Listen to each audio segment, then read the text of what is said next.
العلم درجات وقال رسول الله صلى الله عليه وسلم من سلك طريقا يلتمس في علما سهل الله له طريقا إلى الجنة صدق الله العظيم وصدق رسوله النبي الكريم ونحن على ذلك من الشاهدين والشاكرين والحمد لله رب العالمين. Bu-ibu yang dirahmati Allah, bersyukur kita kepada Allah dengan ucapan alhamdulillahirabbil alamin. Kemudian banyak kita bersolawat kepada Rasulullah sallallahu alaihi wasallam. Terlebih lagi sebentar lagi kita akan memasuki bulan Maulid, bulan Rabiul Awal, kelahiran daripada Rasulullah sallallahu alaihi wasallam. Karena kata para ulama, sholawat itu termasuk adalah mengobati ataupun dapat mengobati daripada penyakit sombong yang ada di dalam diri kita. Karena sejarah membuktikan ketika Allah Subhanahu wa taala menciptakan Nabi Adam alaihi salatu wassalam, karena di dalam kulbunya Nabi Adam itu tidak ada kesombongan. Begitu beliau terbuka matanya, langsung bisa melihat nama Allah bersanding dengan nama Sayyidina Rasulullah SAW di tiang arasnya Allah. Sementara malaikat dan lain-lainnya termasuk Israel sendiri itu baru setelah Nabi Adam melihat Nabi Muhammad, barulah Israel bisa melihat nama Nabi, nama Allah dan nama Nabi Muhammad. Sementara iblis yang memang dalam dirinya penuh dengan kesombongan takabur, maka dia tidak bisa, matanya tidak mampu melihat Allah dan nama Rasulullah SAW di dinding surga. Makanya oleh karena itu termasuklah sholawat ini dapat mengobati hati kita yang mungkin sedikit ada sifat sombong dalam hati. Mudah-mudahan insya Allah dengan berbanyak sholawat dan salam, kita yang hadir pada hari ini adalah daripada umatnya yang mendapatkan syafaatul uzma yauma la yanfa' malun wala banun illa man atallaha biqalbin salim. Amin ya rabbal alamin. Ibu-ibu yang dirahmati Allah, mohon izin saya masuk duluan. Ada pulang pada asar nanti urusan menyelesaikan tugas juga. Jadi ada sebuah pertanyaan, ataupun bisa juga ini adalah menambah pengetahuan kita.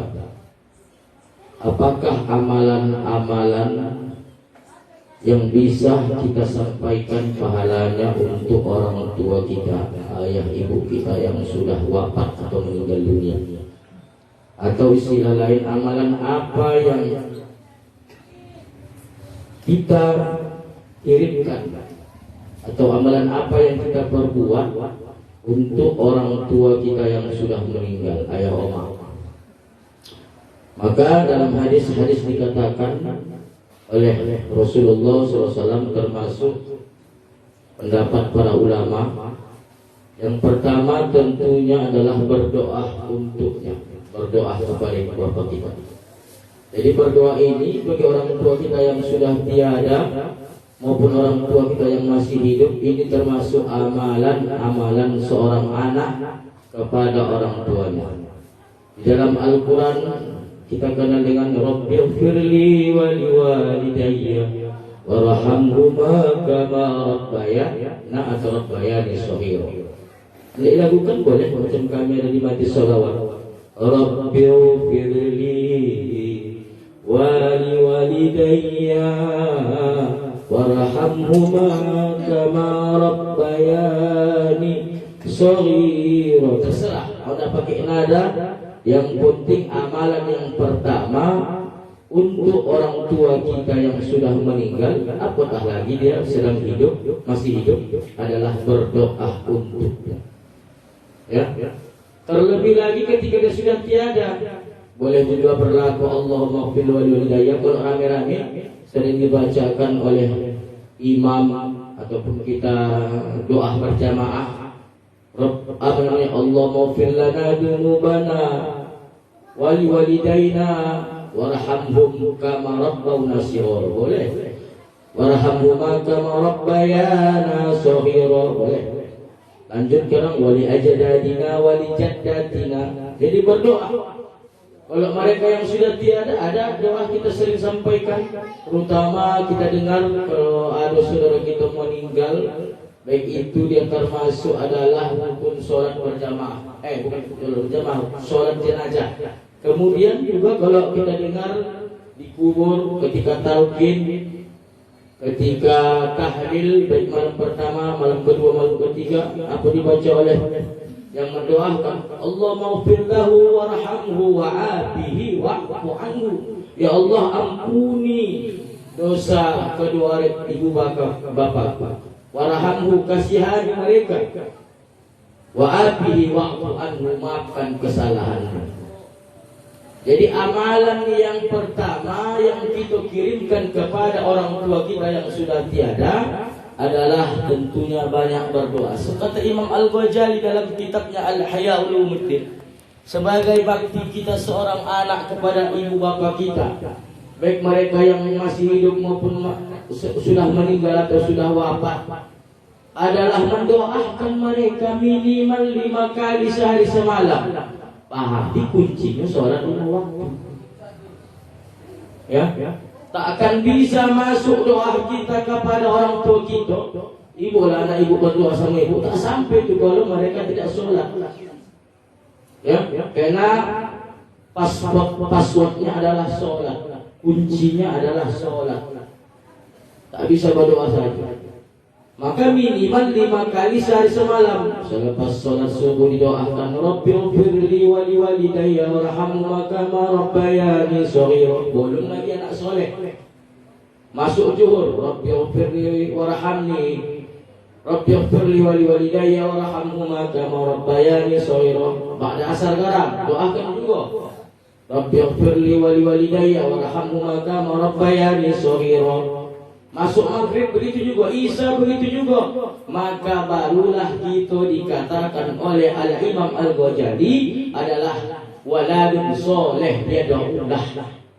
Kalau anak cuma sekali dia doakan, jangankan sekali, seminggu sekali, sebulan sekali, setahun sekali pun ya.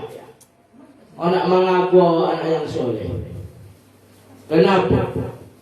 Karena kata Rasulullah, satu teriakan ibu kandung kita ketika anak melahirkan kita tak terbalas.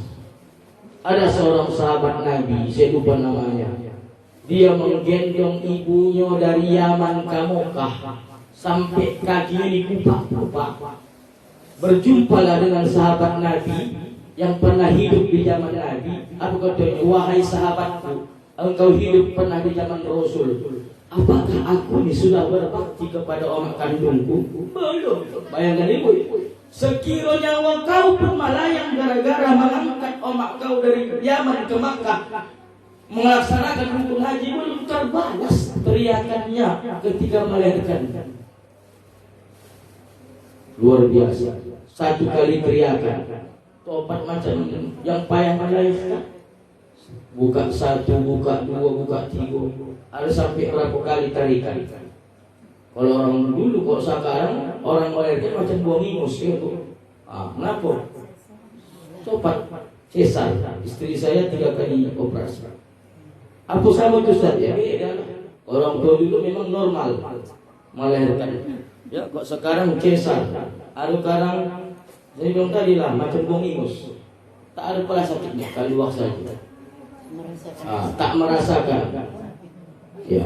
Jadi ibu-ibu yang dirahmati Allah, maka pengabdian kita kepada orang tua kita ini kan anaknya. Kita ini anaknya, walaupun ibu ini pun sudah orang sudah jadi tak mungkin kita tak punya orang. Betul. Maka tanggung jawab kita kepada mereka adalah mendoakan. Tak peduli mereka pun sudah lama meninggal. Jangan sampai putus doa kita kepada kedua ibu bapa kita, agar mereka mendapatkan ampunan dari Allah Subhanahu wa taala. Itu yang pertama. Yang kedua, apalagi amalan yang cocok yang kita sampaikan kepada orang tua kita yang sudah tiada. Yang kedua adalah bacakan Quran. Kalau kita nak yang berbakti, minimal kita bacakan Al-Quran itu sehatam setahun sekali. Bukan, inomatlah kita bacakan Qalbul